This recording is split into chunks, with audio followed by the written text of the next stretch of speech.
السلام عليكم واهلا بكم في حلقه جديده من السيارات مع عبد الله. النهارده هنتكلم عن واحده من العربيات الشعبيه المنتشره بشكل كبير في السوق المصري، وهي شيفروليه اوبترا 2008. لو مهتم تعرف مزايا وعيوب العربيه دي دوس اعجاب واشترك في القناه ويلا نبدا الريفيو.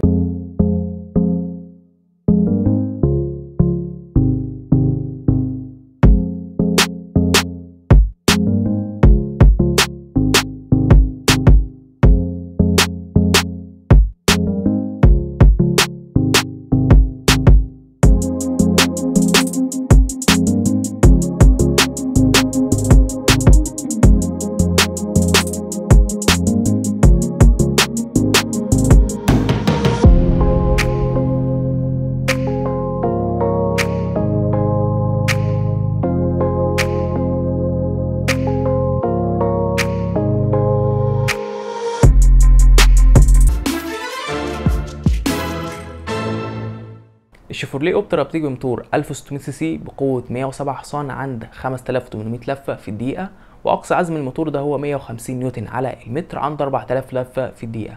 وبالنسبه للتسارع بتاع العربيه من 0 ل 100 في 11.5 ثانيه للنسخه الاوتوماتيك، اما النسخه المانيوال في 10.5 ثانيه. والعربيه بتيجي بدفع امامي، والفتيس في العربيه فتيس اوتوماتيك عادي جدا ب4 سرعات او فتيس مانيوال ب5 سرعات. ومتوسط استهلاك البنزين في العربيه هو 9 لتر بنزين لكل 100 كيلو متر، ومعدل الاستهلاك ده بيزيد لو انت بتجري على سرعات عاليه او ماشي جوه المدينه. وخزان البنزين بتاع العربيه سعته 60 لتر، وبالنسبه لمساحه الشنطه فهي 400 لتر. والوزن الاجمالي بتاع العربيه هو طن و600 كيلو، اما الوزن الفارغ فهو طن و200 كيلو. والعربيه نزلت بجنود حديد مقاس 14 بوصه او جنود سبور مقاس 15 بوصه، والاختلاف بينهم بيكون حسب الفئه بتاعه العربيه. وبالنسبه لنظام التعليق في العربيه فعندك نظام التعليق الامامي هو نظام الماكفيرسون، ونظام التعليق الخلفي هو نظام المالتي لينك، وده نظام التعليق المنفصل. اما بالنسبه للامان الموجود في العربيه فالعربيه ما فيهاش اي وسيله امان غير حزام الامان بس، ولكن لو انت عايز وسائل امان هتلاقيها موجوده في النسخه الكوري اللي هي الدايو لاسيتي.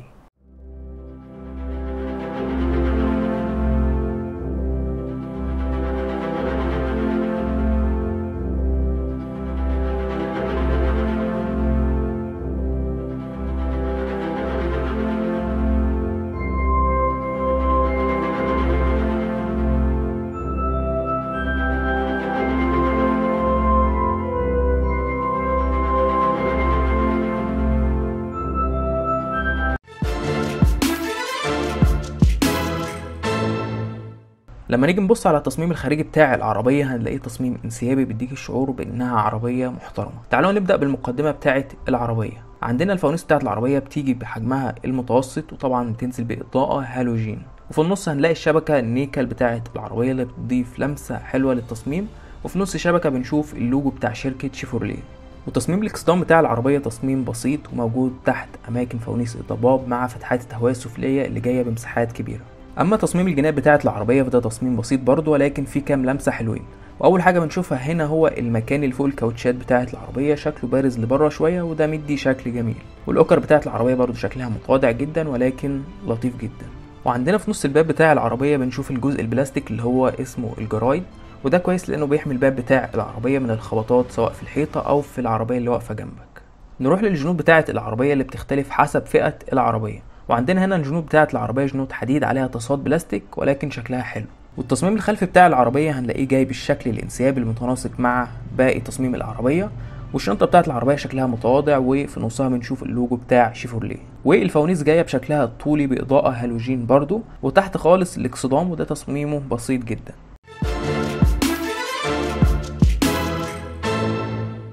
تعالوا نشوف الصالون بتاع العربيه. في البدايه كده معظم الخامات بتاعه الصالون من البلاستيك الناشف مع القليل من البلاستيك الطري، والخامات في الصالون خامات معقوله. والبيبان تصميمها متواضع، وبنشوف الاوكرا النيكل بتاعه العربيه اللي مديها شكل حلو.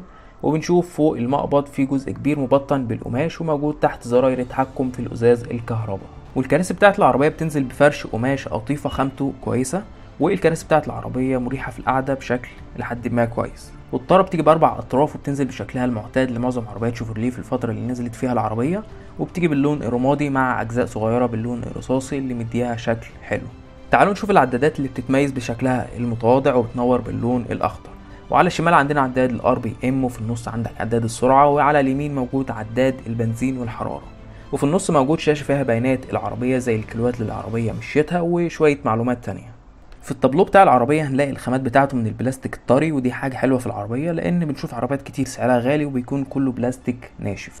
وهنا بنشوف الجزء الوسطي اللي نزل باللون الرصاصي وموجود فيه فتحات للتكييف، وتحته في مكان للساعة. وبعد كده بنشوف الكاسيت اللي بيشغل اسطوانات وبينزل مع 4 سماعات، وتحت موجود بكر وزراير التحكم في التكييف. والصالون بتاع العربية مساحته واسعة بشكل كويس لأن قاعدة العجلات بتاعت العربية 2 متر 60. قاعدة عجلات مش واسعة قوي، ولكن خلت مساحة الصالون تبقى واسعة ومريحة بشكل حلو سواء للسواق أو اللي راكب في الكنبة ورا. لو جينا نشوف مساحة الكنبة هنلاقي المساحة بتاعتها كويسة، يعني هتشيل 3 أفراد بالغين بشكل حلو، ولكن اللي قاعد في النص هيبقى متضايق شوية بسبب الارتفاع بتاع نفق الفتيس.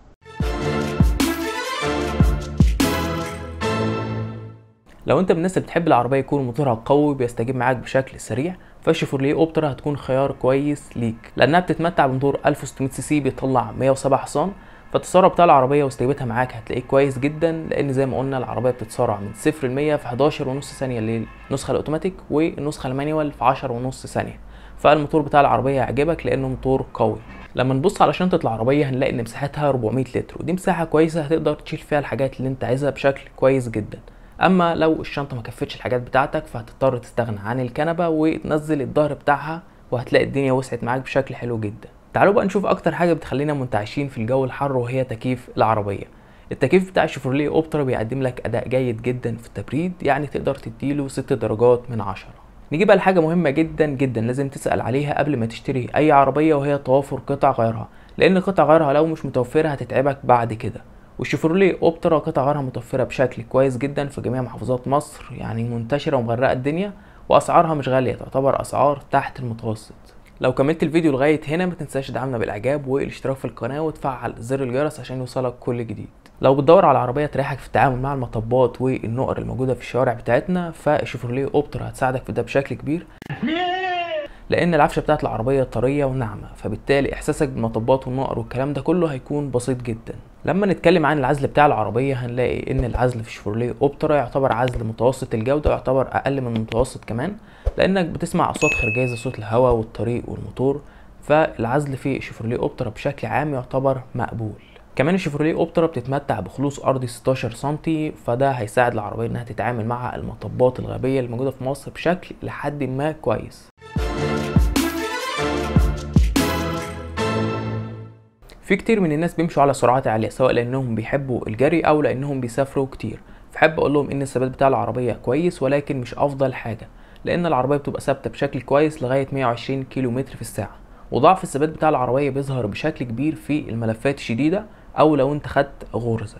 لو انت من الناس اللي بتدور على عربيه توفر في استهلاك البنزين فانت في المكان الغلط، لان شيفروليه اوبترا بتستهلك من 8 ل 9 لتر بنزين لكل 100 كيلو متر على الطرق السريعه، اما جوه البلد بتستهلك 11 لتر بنزين لكل 100 كيلو متر، فده استهلاك عالي شويتين. لو انت عايز حاجه موفره في البنزين فمش هتناسبك. ولو بتسال على الامان فحب اقول لك ان العربيه ما فيهاش وسيله امان واحده، يعني هتبقى انت والعربيه وحزام الامان بس. ولكن زي ما قلنا لو عايز وسائل امان هتلاقيها موجوده في النسخه الكوري اللي هي الدايو لاسيتي. اما اداء الفرامل بتاعه العربيه فيعتبر اداء مقبول، ولكن مش احسن حاجه، لان الفرامل مش مدعمه باي نظام امان زي الاي بي اس او الاي بي دي.